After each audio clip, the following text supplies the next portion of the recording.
யூஎஸ்ல சில ரெசிடென்ட்ஸ் நேம்ஸ்லாம் கேட்டாலே மக்கள்லாம் நடுங்குறாங்க.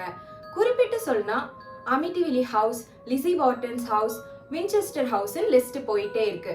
ஆனா யூஎஸ் பேரநார்மல் இன்வெஸ்டிகேட்டர்ஸ் கிட்ட இந்த கொஸ்டினை கேட்டீங்கன்னா அதுல நிறைய பேர் சொல்ற ஒரே வீட்டோட பேரு சாலி ஹவுஸ்.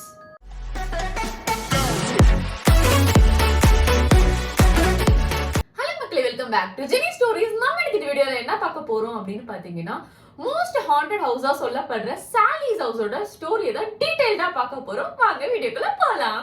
1867ல பாத்தீங்க அப்படின்னா மைக்கேல் ஃபின்னே அப்படின்றவரு அச்சிசன் கேன்சாஸ்ல வந்துட்டு ஒரு பிரம்மாண்டமான வீட்டை கட்டுறாரு. அந்த வீட்டை கட்டி முடிக்க கிட்டத்தட்ட 4 வருஷம் ஆகுது. இப்ப பாத்துக்கோங்க எவ்வளவு பெருசா கட்டியிருப்பாரு அப்படின்னு சொல்லிட்டு. ஆனா அந்த வீட்டை கட்டி ஒரே வருஷத்துல வந்து பாத்தீங்கன்னா மைக்கேல் ஃபின்னே வந்து இறந்துடுறாரு.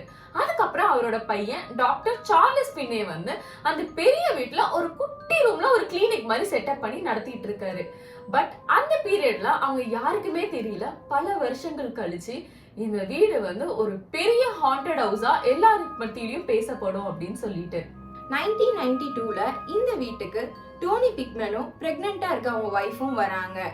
இங்க வந்து அந்த வீட்டோட ஃபர்ஸ்ட் ஃப்ளோர்ல இருக்க ரூமை பேபி ரூமா செட் பண்றாங்க.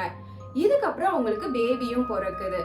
ஆனா பேபி பிறந்ததுக்கு அப்புறம் தான் நார்மலா இருக்க அவங்க வீட்டுல பல அமானுஷமான விஷயங்கள்லாம் நடக்க ஆரம்பிக்குது. அதெல்லாம் என்னென்ன அப்படின்னு பாத்தீங்கன்னா, ஃபர்ஸ்ட் அவங்க வீட்டுல இருக்க லைட்ஸ்லாம் ஆஃப் ஆகி ஆன் ஆகுது. என்னதான் டோனி அதை சரி பண்ணாலும் அந்த லைட்ஸ்லாம் சரியாகவே இல்லை. செகண்ட் என்ன அப்படின்னு பாத்தீங்கன்னா, அவங்க வீட்டு போன் வந்து தன்னால ரிப்பேர் ஆகுது. ஆனா எதுவுமே பண்ணாம அதுவே சரியும் ஆகிடுது. தேர்ட் என்ன அப்படின்னு பாத்தீங்கன்னா, அந்த வீட்டுல இருக்க அவனை ஆஃப் பண்ணிட்டு சரி அந்த பக்கம் போலாம் அப்படின்னு போகும்போது சடனா அந்த டைமர் வந்து ஆன் ஆகிடுது. இதெல்லாம் நோட் பண்ண டோனி வந்து இந்த வீடு கட்டி ஒரு 100 வருஷம் ஆயிருக்கும்ல, அதனாலதான் வந்து இந்த வயரிங் ப்ராப்ளம்ஸ்னால இந்த ப்ராப்ளம்லாம் நடக்குது, வேற எதுவும் இல்லை அப்படின்னு சொல்லி இந்த விஷயத்தெல்லாம் அவர் பெருசாவே எடுத்துக்கல. இதெல்லாம் ஒரு பக்கம் இருக்கும்போது ஷாப்பிங்லாம் முடிச்சுட்டு டெப்ரா எப்பவும் போல ஈவினிங் வீட்டுக்கு வரா. அப்படி வரும்போது பக்கத்து வீட்டுல இருக்க ஆன்டி டெப்ராவை வழிமறிச்சு ஒரு கொஸ்டின் கேக்குறாங்க. ஏமா எப்பவுமே நைட் நீங்க வந்து குழந்தை ரூம்ல லைட் ஆன் பண்ணியே வச்சிருப்பீங்களோ அப்படின்னு சொல்லிட்டு. அதுக்கு டெப்ரா, இல்லையா ஆன்டி, நாங்க எப்போ ஆஃப் பண்ணிட்டு தானே தூங்குவோம் அப்படின்னு சொல்லும் போது அந்த ஆன்டி அதிர்ச்சியான ஒரு விஷயத்த சொல்றாங்க. என்னன்னு பாத்தீங்கன்னா, நைட் டைம்ல உங்க வீட்டுக்கு முன்னாடி நாய் ரொம்ப குலைச்சிட்டே இருக்கிற மாதிரி இருக்கு, அந்த சத்தம் ரொம்ப டிஸ்டர்பா இருக்கு அப்படின்னு சொல்லிட்டு நாங்க எந்திரிச்சு வந்து பார்ப்போம். பார்க்கும்போது உங்க வீட்டுல குழந்தை ரூம்ல எப்பவுமே லைட் ஆன்லயே இருக்கும். அது மட்டும் இல்லாம அந்த நாய் அந்த ரூமை பார்த்து மட்டுமே குலைச்சிட்டு இருக்கும் அப்படின்னு சொல்லிட்டு சொல்றாங்க. இதை கேட்டதுமே வந்து டெப்ராக்கு ரொம்ப பயமா இருக்கு. பட் இருந்தாலும் அந்த ஆன்டி ஒழுங்கா பாத்துருக்க மாட்டாங்க, ஏதோ சொல்றாங்க அப்படின்னு நினைச்சிட்டு எப்பவும் போல வேலையை பார்த்துட்டு இருக்கா. அன்னைக்கு நைட்டு எப்பவும் போல குழந்தையோட ரூம்ல லைட் ஆஃப் பண்ணிட்டு கீழே வந்துடுறாங்க. பட் இருந்தாலும் ஒரு ஓரத்துல டெப்ராக்கு வந்து அந்த ஆன்டி சொன்னது ஓடிக்கிட்டே இருக்கு மைண்ட்ல. அதனால ஒரு 15 நிமிஷம் கழிச்சு மேல போய் திருப்பி குழந்தை ரூம்ல பாக்குறா. பார்க்கும்போது அந்த ரூம்ல லைட் ஆன்ல இருக்கு. அது மட்டும் இல்லாம வெளியே வந்து நாய் குலைக்கிற சத்தம் ரொம்ப அதிகமா கேட்டுட்டு இருக்கு. வெளியே போய் பார்த்தா, அதாவது ஜன்னல் வழியா பார்த்தா அந்த நாய் இந்த ரூமை பார்த்தே குலைச்சிட்டு இருக்கு. இதை பார்த்ததும் அவ்வளவுதான் டெப்ராக்கு ரொம்பவே பயமாயிடுது. அந்த பயத்தோடையும் பதட்டத்தோடையும் ஓடி வந்து டோனி கிட்ட நடந்தது எல்லாத்தையும் சொல்றா. அது மட்டும் இல்லாம அந்த ஆன்டி சொன்னதையும் சொல்றா. டோனி அதுக்கு ஃபர்ஸ்ட் டெப்ரா அமைதியா இரு, நான் தான் உன்கிட்ட முன்னாடியே சொன்னல, இந்த வீடு கட்டி 100 வருஷத்துக்கு மேல ஆகுது, இங்க இருக்க வயரிங்ஸ் ப்ராப்ளம்ஸ்னாலதான் இந்த ப்ராப்ளம் எல்லாமே நடக்குது, வேற எந்த பிரச்சனையும் இல்ல அப்படின்னு சொல்லி டெப்ராவை அமைதியாக்கிடுறாரு. இந்த டைம்ல தான் டோனியோட பிரதர் டைலர் இந்த வீட்டுக்கு வரான். வந்ததுமே குடுகுடுன்னு ஓடி போய் அந்த பேபி ரூம்ல போய் பாக்குறான். பார்த்தா அந்த டெடி பர்ஸ், டாய்ஸ் எல்லாமே வந்து ஃப்ளோர்ல செதறி கிடக்குது. இதை பார்த்த டைலர் வந்து கீழே வந்து இவங்க கிட்ட சொல்றான், ஏன் இந்த மாதிரி வந்து ஃப்ளோர்ல எல்லாத்தையும் கொட்டி வச்சிருக்கீங்க, குழந்தை ரூமை நீட்டா வச்சிருக்க வேண்டியதானே அப்படின்னு சொல்றான். அதை கேட்டு டோனியும் டெப்ராவும், நாங்க அந்த மாதிரி என்னைக்குமே வச்சது இல்லையே, எல்லா டாய்ஸும் வந்து விளையாட கொடுத்துட்டு அதுக்கப்புறம் நாங்க எல்லாமே ஒரு இடத்துல வச்சிருவோம் அப்படின்னு சொல்லி, சரி வா எங்க என்ன இருக்கு அப்படின்னு போய் பாத்துடலாம் அப்படின்னு 3 பேரும் போய் பாக்குறாங்க. பார்க்கும்போது பாத்தீங்கன்னா அந்த டெடிபர்ஸ்லாம் வினோதமான பேட்டர்ன்ல உட்கார்ந்துருக்கு. இதை பார்த்து பயந்து அவங்க ஒருத்தர் பேசிட்டு இருக்காங்க. அப்படி பேசிட்டு இருக்கும் போதே பாத்தீங்கன்னா திடீர்னு அந்த டெடிபர்ஸ்லாம் ஒரு சிங்கிள் லைனா ஃபார்ம் பண்ணி எல்லா டெடிபர்ஸும் இவங்களையே பார்த்துட்டு இருக்கு. இதை பார்த்து பயந்து எல்லாருமே வந்து அந்த குழந்தைய தூக்கிட்டு குடுகுடுன்னு ஓடி போறாங்க. அப்படி போகும்போது டைலரும் டெப்ராவோட குழந்தையோட வெளியே போயிடுறாங்க. ஆனா டோனி வெளியே வர ட்ரை பண்ணும்போது அவன் பின்னாடி யாரும் ஓடி வரத ஃபீல் பண்ணி திரும்பி கூட பார்க்காம ரொம்பவே பயத்தோடு ஓடிட்டு இருக்கான். அப்படி போகும்போது பின்னாடி யாரோ அவனை பட்டுன்னு அடிச்ச மாதிரி அவனுக்கு ஃபீல் ஆகுது. இருந்தாலும் உயிர் தப்பிச்சா போதும்டா அப்படின்னு சொல்லி குடுகுடுன்னு ஓடி வெளியே வந்துடுறான். இதுக்கப்புறம் டோனியோட அம்மா வீட்டுக்கு போறாங்க. அங்க போய் டோனி அவனோட ஷர்ட்டை கழட்டி பார்க்கும்போது அதுல 3 கீறல்கள் அவன் முதுகுல இருக்கிறத பாக்குறான். என்னதான் இதெல்லாம் பார்த்தாலும் ஒரு பக்கம் பயம் இருந்தா கூட டோனிக்கு ஒரு சைடு என்ன தோணுது அப்படின்னு பாத்தீங்கன்னா, இவ்வளவு பெரிய வீடு இவ்வளவு கம்மியான பட்ஜெட்ல இந்த மாதிரி ஒரு லொகேஷன்ல நம்மளுக்கு கண்டிப்பா கிடைக்காது. இத போய் நம்ம பேய்க்கா கொடுக்கறது அப்படின்னு யோசிச்சு பேசாம ஒண்ணு பண்ணலாம், பேயை ஓட்டிட்டு அந்த வீட்டை நம்ம எடுத்துக்கலாம் அப்படின்னு சொல்லி பேய் ஓட்டுறவங்க கிட்ட ஹெல்ப் கேட்கிறோம். இதை ஒரு பக்கம் பண்ணிட்டு நெக்ஸ்ட் என்ன பண்றாங்க அப்படின்னு பாத்தீங்கன்னா, டோனியும் டெப்ராவும் இந்த வீட்ல இதுக்கு முன்னாடி இருந்தவங்கள போய் பார்த்து அவங்களுக்கு நடந்த விஷயங்கள் எல்லாத்தையும் ஷேர் பண்றாங்க.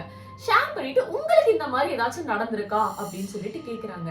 கேட்கும் போது அந்த ஃபேமிலியில இருக்கிறவங்க ஒரு வினோதமான விஷயங்களை இவங்க கிட்ட ஷேர் பண்றாங்க. என்னன்னு பாத்தீங்கன்னா, நாங்க எங்க பொண்ணோட அந்த வீட்டுல இருக்கும் போது அடிக்கடி எங்க பொண்ணு தனியா விளையாடிட்டு இருக்கதை நான் நோட் பண்ணிருக்கேன்.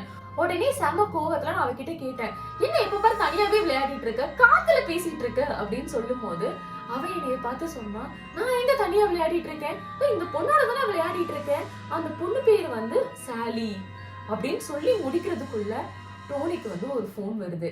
அந்த போன்ல அந்த பேய் ஓட்டுறவங்க என்ன சொல்றாங்க அப்படின்னு பாத்தீங்கன்னா, நீங்க நினைச்சது கரெக்ட் தான், இந்த வீட்டுல நிஜமாவே ஒரு பேய் இருக்கு, அந்த பேயோட பேரு சாலி அப்படின்னு சொல்றாங்க. சொன்னதுமே ரொம்ப ஷாக் ஆகுது. ஏன்னா அந்த குழந்தை சொன்ன பேரும் அந்த பேய் ஓட்டுறவங்க சொன்ன பேரும் ஒரே பேரா இருக்கு, அப்ப நிஜமாவே இருக்கு அப்படின்னு சொல்லி பயத்தோடு இருக்காங்க. அப்படி யோசிச்சுட்டே இருக்கும் போது அந்த போன்ல இன்னும் பேசுறாங்க. என்ன சொல்றாங்க அப்படின்னு பாத்தீங்கன்னா, நாங்க அந்த ஸ்பிரிட் கிட்ட பேசுறதுக்காக சில ரிச்சுவல் எல்லாம் பண்ணி முடிக்கும் போதுதான் எங்களுக்கு சாலிய பத்தின முழு ஸ்டோரியும் தெரிஞ்சது அப்படின்னு சொல்லி சொல்றாங்க. சாலிங்கிறது யாரு அப்படின்னு பாத்தீங்கன்னா, 1870s வாழ்ந்த ஒரு குட்டி பொண்ணு. அவளுக்கு ரொம்பவே வயிறு வலி இருந்தனால அவளும் அவங்க அம்மாவும் அந்த வீட்டுல இருந்த ஒரு குட்டி கிளினிக்கு இந்த மாதிரி ஹெல்ப் கேக்குறாங்க. கேட்கும் போது அவளை அசஸ் பண்ணி அந்த டாக்டர் என்ன சொல்றாங்கன்னா, இவளோட அப்பெண்டிக்ஸ் ரொம்பவே சிவியரா இருக்கு, நம்ம உடனே சர்ஜரி பண்ணணும் அப்படின்னு சொல்லி அனஸ்தீஷியா போட்டு சர்ஜரியை ஸ்டார்ட் பண்றாங்க. ஆனா அவங்க பண்ண தப்பு என்ன அப்படின்னு பாத்தீங்கன்னா, அந்த அனஸ்தீஷியா ஒர்க் ஆகுறதுக்கு முன்னாடியே சர்ஜரியை ஸ்டார்ட் பண்ணனால தாங்க முடியாத பெயின் சாலி இறந்துடுறா. இதுக்கப்புறம் அவளோட ஆவி அந்த வீட்லயே தங்கிடுது. நீங்க நினைக்கிற மாதிரி சாலி ரொம்ப மோசமான ஸ்பிரிட்லாம் இல்ல, அவ ரொம்பவே இன்னசென்ட்டான ஒரு குட்டி பொண்ணு, அவளால உங்களுக்கு எந்த பிரச்சனையும் வராது, நீங்க தாராளமா அந்த வீட்டுல இருக்கலாம் அப்படின்னு சொல்லி அவங்க சொல்றாங்க. இதை கேட்டு டெப்ரா ஓகே, ஒரு சிம்பத்தி கிரியேட் ஆகுது அந்த சாலி மேல. ஆனா டோனி என்ன யோசிக்கிறான் அப்படின்னு பார்த்தோம்னா, நான் விறுவிறுன்னு ஓடி வரும்போது என் முதுகுல அப்ப அந்த கீரல் போட்டது யாரு, ஒருவேளை நான் தான் எதுலயாவது ஓடி வந்த போது இடிச்சுக்கிட்டேனா அப்படின்ற மாதிரி யோசிச்சுட்டு, சரி நம்ம பட்ஜெட்க்கு வேற எங்கேயும் வீடு கிடைக்காது, நம்ம இங்கேயே போய் செட்டில் ஆயிடலாம் அப்படின்னு சொல்லி அவங்க குழந்தையோட 2 பேரும் அங்க போய் செட்டில் ஆகுறாங்க. அங்க போனதுக்கு அப்புறம் பாத்தீங்கன்னா கொஞ்ச நாளைக்கு எந்த பிரச்சனையுமே இல்லாம ரொம்பவே நார்மலா ஹாப்பியா இருக்காங்க. ஆனா திடீர்னு ஒரு நாள் பாத்தீங்கன்னா, டோனி தண்ணி குடிக்கிறதுக்காக ஃப்ரிட்ஜ் முன்னாடி நின்று தண்ணி குடிச்சிட்டு இருக்கான். தண்ணி குடிச்சதுக்கு அப்புறம் அந்த ஃப்ரிட்ஜ் டோரை மூடும் போது அவன் பின்னாடி ஒரு சின்ன பொண்ணு இவனையே பார்த்து முறைக்கிற மாதிரி இருக்கு. இத பார்த்து ரொம்பவே பயந்து டோனி ஓடி போய் டெப்ரா கிட்ட போய் சொல்றான், இந்த மாதிரி நான் தண்ணி குடிச்சிட்டு இருக்கும் போது சாலி தான் நினைக்கிறேன், ஒரு குட்டி பொண்ணு என்ன முறைச்சு பார்த்துட்டே இருக்கு அப்படின்னு சொல்லி எக்ஸ்பிளைன் பண்றான். இதை கேட்ட டெப்ரா என்ன சொல்றா அப்படின்னு பாத்தீங்கன்னா, எதுக்கு இப்படி தேவையெல்லாம் பேசிட்டு இருக்கீங்க, சாலியே ஒரு குட்டி பொண்ணு, அவ சும்மா உங்களை பார்த்திருப்பா, நீங்க பயந்துருப்பீங்க, வேற ஒண்ணும் இல்ல அப்படின்னு சொல்லி அதை பெரிய விஷயமா எடுத்துக்காம விட்டுடுறா. இதுக்கப்புறம் பாத்தீங்க அப்படின்னா, டோனி இதை விட ஒரு வினோதமான ஒரு விஷயத்த நோட் பண்றான். என்ன அப்படின்னு பாத்தீங்கன்னா, அவங்க வீட்டுல ஒரு செவுத்துல பாத்தீங்கன்னா ஒரு பயங்கரமான ஒரு கிரீப்பியான ஒரு உருவத்தை யாரோ வரைஞ்சு வச்சிருக்காங்க. இத பார்த்ததுமே டோனிக்கு ரொம்ப பயம் வருது. அது மட்டும் இல்லாம ஒரு விஷயத்த ரொம்ப கன்ஃபார்மா நம்புறான். என்ன அப்படின்னு பாத்தீங்கன்னா, இத கண்டிப்பா சாலி தான் வரைஞ்சிருக்கா, இதுக்கு பின்னாடி ஏதோ ஒரு பெரிய காரணம் இருக்கும், இங்க இருந்து டக்குன்னு கிளம்பணும் அப்படின்னு சொல்லிட்டு டெப்ராவை கூப்பிட்டு சொல்றான், இங்க பாரு இப்படி ஒரு உருவத்தை வரைஞ்சு வச்சிருக்கா, கண்டிப்பா இந்த வீட்டுல இருக்க கூடாது அப்படின்னு சொல்லும் போது டெப்ரா என்ன சொல்றானா, அட நீங்க வேற, சும்மா அவளே ஒரு குட்டி பொண்ணு, அவ பேயின்றதுனால அவ பண்றதெல்லாம் உங்களுக்கு தப்பா தெரியுது, குழந்தைங்க இருக்கிற வீட்டுல ஏதாச்சும் ஒரு வீட்டுல செவுத்துல இந்த மாதிரிலாம் வரையாம இருப்பாங்களா, நீங்க பெருசு பண்ணிட்டு இருக்கீங்க அப்படின்னு சொல்லிட்டு சாலிக்கு சப்போர்ட் பண்ணிட்டு இருக்கா. அப்பதான் டோனி, இது வரைக்கும் டெப்ரா கிட்ட ஷேர் பண்ணாத அவனுக்கு நடந்த ஒரு வினோதமான எக்ஸ்பீரியன்ஸை ஷேர் பண்றான். என்ன அப்படின்னு பாத்தீங்கன்னா, நான் இந்த வீட்டுக்கு திரும்பி வந்ததுல இருந்து என் மைண்டுக்குள்ள ஒரு குரல் கேட்டுட்டே இருக்கு. ஸ்டார்டிங்ல எனக்கு அது என்ன சொல்ல வருதுன்னு புரியல, ஆனா அதுக்கப்புறம் எனக்கு புரிஞ்சுது. அது என்ன சொல்லுதுன்னா, உன்னை போட்டு தள்ள சொல்லுது. ஆனா நான் அதெல்லாம் கண்ட்ரோல் பண்ணிட்டே இருந்தேன். ஆனா இப்ப வந்து பாத்தீங்கன்னா அந்த குரல் வந்து என் மைண்டே கண்ட்ரோல் பண்ண ட்ரை பண்ணுது. எனக்கு பயமா இருக்கு, எனக்கே தெரியாம நான் அவனை வந்து ஹர்ட் பண்ணிடுவேனோ, காயப்படுத்திடுவேனோ அப்படின்னு சொல்லிட்டு. இதை கேட்கும் போது டெப்ராக்கு வந்து அந்த விஷயத்தோட சீரியஸ்னஸ் புரிய ஆரம்பிக்குது. இது உண்மையோ பொய்யோ, சாலி நல்லவளோ கெட்டவளோன்னு ஆராய்ச்சி பண்ண வேணாம், நம்ம குடும்பம் ஹாப்பியா இருந்தா போதும் அப்படின்னு சொல்லிட்டு குடும்பமா அவங்க என்ன பண்றாங்கன்னா அந்த வீட்டை வெக்கேட் பண்ணிட்டு கிளம்பிடுறாங்க. இதுக்கப்புறம் அந்த வீட்டுல யாருமே இல்ல. அடுத்து அந்த வீட்டு பக்கத்துல இருக்க நெய்பர்ஸ்லாம் நிறைய கம்ப்ளைண்ட்ஸ் பண்றாங்க. என்ன அப்படின்னு பாத்தீங்கன்னா, இந்த மாதிரி நாங்க அந்த வீட்டை தாண்டி போகும்போது வினோதமான சத்தம்லாம் கேக்குது. அது மட்டும் இல்லாம நாங்க நைட்டு தூங்கும் போது காதுக்குள்ள யாரோ முணுமுணுக்கிற மாதிரி சவுண்ட் எல்லாம் கேக்குதுன்ற மாதிரி நிறைய சொல்றாங்க. இதெல்லாம் பத்தி கேள்விப்பட்ட பாராநார்மல் இன்வெஸ்டிகேட்டர்ஸ் அந்த வீட்டுக்குள்ள போய் சர்ச் பண்றாங்க. அப்படி பண்ணும்போது அவங்க பார்த்த முதல் விஷயம் என்ன அப்படின்னு பாத்தீங்கன்னா, அந்த வால்ல இருந்த கிறுக்கல் தான். அதை வச்சு அந்த பேஸ்மெண்ட்டுக்கும் போறாங்க. பேஸ்மெண்ட்ல ஒரு அதிர்ச்சியான விஷயத்தையும் அவங்க கண்டுபிடிக்கிறாங்க. இதை பத்தி இந்த வீட்டோட ஓனர்ஸ் கிட்ட சொல்லணும் அப்படின்னு சொல்லி டோனி கிட்டயும் டெப்ரா கிட்டயும் கால் பண்ணி கேக்குறாங்க.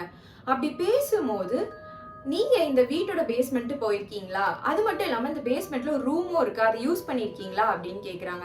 இதை கேட்ட டோனி வந்து, எப்பவுமே நாங்க அந்த பேஸ்மெண்ட்டுக்கு போனதே கிடையாது, அது எப்பவுமே லாக்கா தான் இருக்கும் அப்படின்றாங்க. இதை கேட்ட அந்த இன்வெஸ்டிகேட்டர்ஸ், நல்ல வேளை நீங்க பேஸ்மெண்ட் போல, நாங்க இப்போ அங்க சர்ச் பண்ணும்போது ஒரு வினோதமான விஷயத்த கண்டுபிடிச்சோம். என்ன அப்படின்னு பாத்தீங்கன்னா, அங்க வந்து சில ரிச்சுவல்ஸ் எல்லாம் பண்ணி ஒரு டீமனை எழுப்பியிருக்காங்க. இப்போ அந்த டீமன் வந்து அந்த வீட்டோட பேஸ்மெண்ட்ல தான் இருக்கு அப்படின்ற மாதிரி அந்த இன்வெஸ்டிகேட்டர்ஸ்லாம் அவங்க கிட்ட சொல்றாங்க.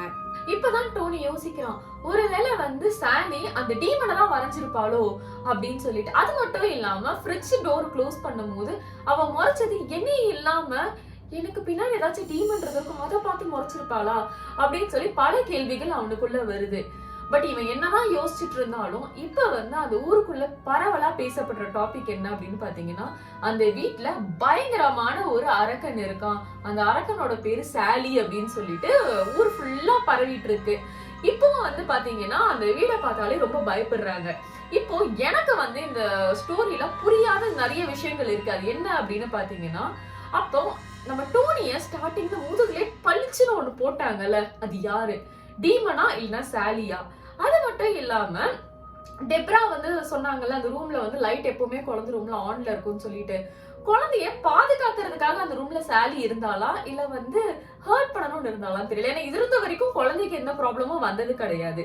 மேபி டீமன் கிட்ட இருந்து சாலி ப்ரொடெக்ட் பண்றாளா, இல்ல அப்படின்னா டீமனோட கண்ட்ரோல்ல சாலி இருக்காளா அப்படின்றது எதுவுமே வந்து நம்மளுக்கு ஃபுல்லா தெரியல. சோ இப்படி நிறைய மிஸ்ட்ரீஸோட இந்த ஸ்டோரி வந்து இருக்கு. இந்த ஸ்டோரி படிக்கும்போது ரொம்ப கிரீப்பியா இருந்துச்சு. சோ நம்ம இன்டெப்தா இன்னும் ரொம்ப போய் யோசிக்காம இந்த ஸ்டோரி இதோட முடிச்சுக்கலாம். இன்னொரு விஷயம் சொல்ல மறந்துட்டேன். என்னன்னு பாத்தீங்கன்னா, இந்த வீட்டை நீங்க பாக்கணும்னு ஆசைப்பட்டீங்கன்னா தாராளமா போய் பார்க்கலாம். ஆனா சன்செட்டுக்கு முன்னாடி நீங்க அந்த வீட்டை விட்டு வெளியே வந்துடணும். அதுவும் நீங்க தனியாலாம் போக கூடாது, குரூப்பா தான் போகணும். இதோட இந்த வீடியோ முடியுது. இந்த வீடியோ இது வரைக்கும் ஸ்கிப் பண்ணாம பார்த்துட்டு இருந்த எல்லா நல்ல உள்ளவங்களுக்கும் ரொம்ப ரொம்ப ரொம்ப பெரிய தேங்க்ஸ். இந்த வீடியோ பிடிச்சிருந்தா லைக் பண்ணுங்க, சப்ஸ்கிரைப் பண்ணுங்க, எல்லாருக்கும் ஷேரும் பண்ணுங்க. இதை விட சூப்பரான ஸ்டோரிஸோட உங்களை வந்து அடுத்தடுத்த வாரத்துல நாங்க சந்திக்கிறோம். அது வரைக்கும் உங்க எல்லாரையும் நாங்க 2 பேருமே ரொம்ப ரொம்ப ரொம்ப மிஸ் பண்ணுவோம். நீங்களும் மிஸ் பண்ணுவீங்க அப்படின்னா அப்புறம் அடுத்த வீடியோல சந்திக்கலாமா? Bye, love you all.